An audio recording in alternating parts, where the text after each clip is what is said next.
tuturuan ko kayo guys paano magkabit ng bearing sa motor natin.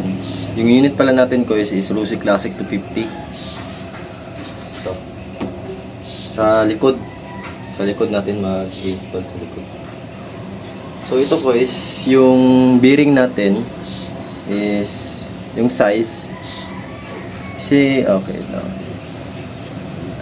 6302 po yung size ng bearing natin mga guys sa likod. At sa harap naman is siguro mga 6201 ata yun. Yun yung size sa harap. Para guys, kunting kaalaman mga guys, kung bibili kayo ng bearing is yung ganito. May nakalagay nga 2RS. Kita nyo yan? 2RS. Kasi mga guys, pag may nakalagay na ganyan, meron siyang rubber seal both side. Pakita ko sa inyo mga guys. Ito, sample. Ito mga guys, o diba may rubber siyang cover.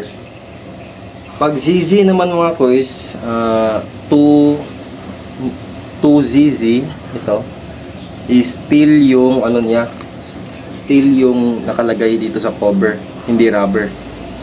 Both side. Yung number 2 mga guys, ito 2 sample 2RS, dalawang cover both side. Pag 1 naman, isa lang, wala dito, walang cover dito, isa lang. So tara guys.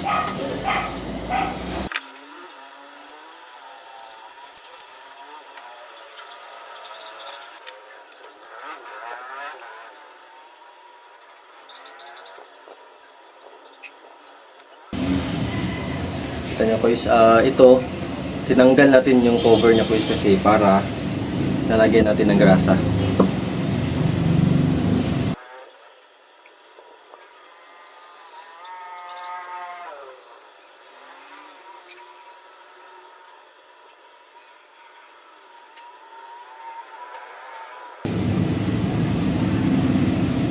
Ito yun guys, tignan nyo.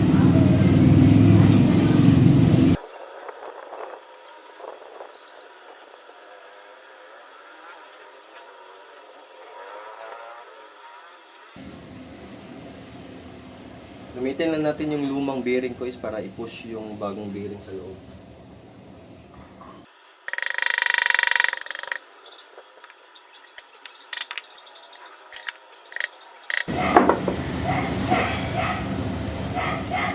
One. Last one.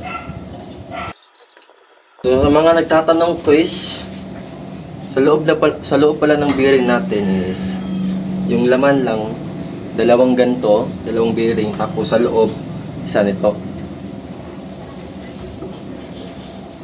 Kasi ito yung papasok dun sa loob. Ganyan. Kita nyo guys. So bago natin lalagay ito, lalagay muna natin to.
Yan, pasok na.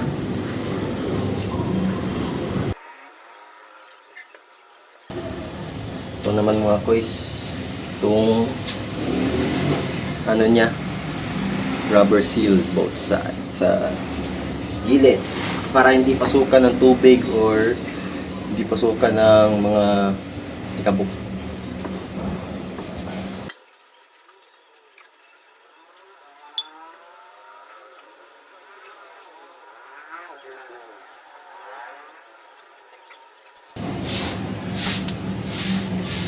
So yun lang mga boys.